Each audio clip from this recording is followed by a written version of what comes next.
Hi friends, இந்த வீடியோவில் என்ன பார்க்க போகிறீங்கன்னு பார்த்தீங்கன்னா, இது வந்து வெங்காய கூடை ரொம்ப நாள் ஆசை. இன்றைக்கி தான் வாங்கியிருக்கேன்.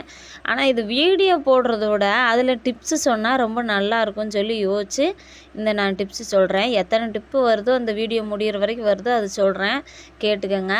ஃபஸ்ட்டு என்னென்னு பார்த்தீங்கன்னா, கிச்சனில் நம்ம அதிகமாக ரொம்ப சோம்பேறிப்படுறது என்னென்னு பார்த்தீங்கன்னா, வெங்காயம் உரிக்கிறது தான். ரொம்ப குட்டி குட்டி வெங்காயம் இருந்தாலும் கவலையே படாதீங்க, தூரையும் தூக்கி வீசிடாதீங்க. அதை எந்திரிச்ச உடனே கொஞ்சம் ஊற வச்சுருங்க. ஒரு 10 நிமிஷம் இல்லை 15 நிமிஷம் ஊற வச்சு உரிச்சிங்கன்னா ஈஸியாக உரிச்சு வந்துடலாம். கண்டிப்பாக 100% கை கொடுக்கும். டக்குன்னு 5 நிமிஷத்தில் உரிச்சிட்டு வேலையை முடிச்சிடலாம். கண்டிப்பாக இந்த வத்த குழம்புக்கெல்லாம் சின்ன வெங்காயம் போட்டால் தான் நல்லாயிருக்கும். அது நம்ம அந்த மாதிரி ட்ரை பண்ணி பார்த்தா நல்லாயிருக்குங்க. ட்ரை பண்ணி பாருங்கள். எப்படி இருந்துச்சுன்னு கமெண்ட்டில் எனக்கு சொல்லுங்கள், ட்ரை பண்ணி பார்த்துட்டு. ரெண்டாவது என்ன பார்த்தீங்கன்னா, கற்பூரம் நம்ம டப்பாவில் போட்டு வச்சுருப்போம் இல்லையா, அந்த டப்பாவில் போட்டு வச்சுருக்கும்போது கொஞ்சம் கொஞ்சம் கரைஞ்சு அந்த டப்பாவெல்லாம் பார்த்திங்கன்னா பொடி பொடியாக இருக்கும்.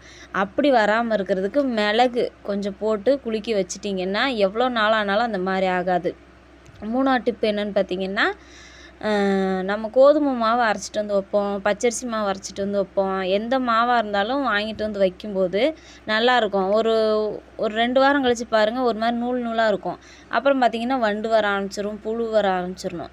அப்படி வராமல் இருக்கிறதுக்கு இத்தினோண்டு சால்ட் உப்பு போட்டு நல்லா கிளறி குலுக்கி அப்படியே வச்சிட்டிங்க அப்படின்னா, நீங்கள் 1 மாதம் மூடி வச்சுருந்துட்டு திறந்தாலும் எதுவுமே ஆகாது, நல்லாயிருக்கும். உண்மையிலே இதுவும் எனக்கு கை கொடுத்துச்சு. நான் ட்ரை பண்ணி பார்த்துட்டு எனக்கு ஒர்க் அவுட் ஆனதுனால தான் உங்களுக்கு நான் சொல்கிறேன். கண்டிப்பாக ட்ரை பண்ணி பாருங்கள்.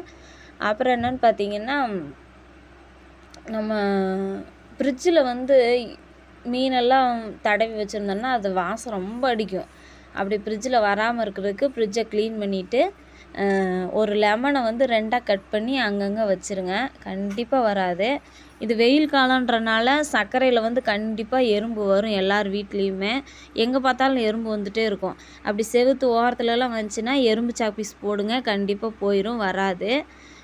குப்பை தொட்டி சுற்றியும் ஒரு ரவுண்ட் போட்டு விட்ருங்க. அப்போ வந்து உங்களுக்கு எறும்பு வந்து அங்கே வரவே வராது.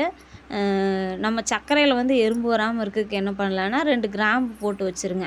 அப்படி கிராம்போட வாடை பிடிக்காது அப்படின்னா ஒரு துணியில் வந்து கிராம்பை தட்டிட்டு சின்ன ஒரு துணியில் அப்படியே வெள்ளை துணியில் போட்டு கெட்டி உள்ளே போட்டுக்கோங்க. கண்டிப்பாக அந்த வாசத்துக்கு வராது.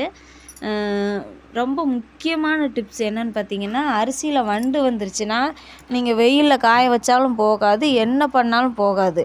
அப்படி வராமல் இருக்கிறதுக்கு, அதாவது வண்டு வந்துருச்சுன்னா அது போகிறதுக்கு நான் என்ன பண்ணுறதுன்னு சொல்கிறேன்.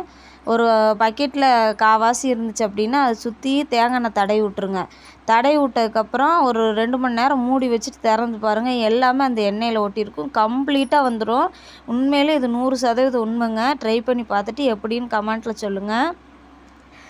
ஒர்க் அவுட் ஆகலைனாலும் சொல்லுங்கள், நான் அதுன்னு பார்க்குறேன். பாய் ஃப்ரெண்ட்ஸ், இந்த வீடியோ பிடிச்சிருந்தா லைக் பண்ணுங்கள்.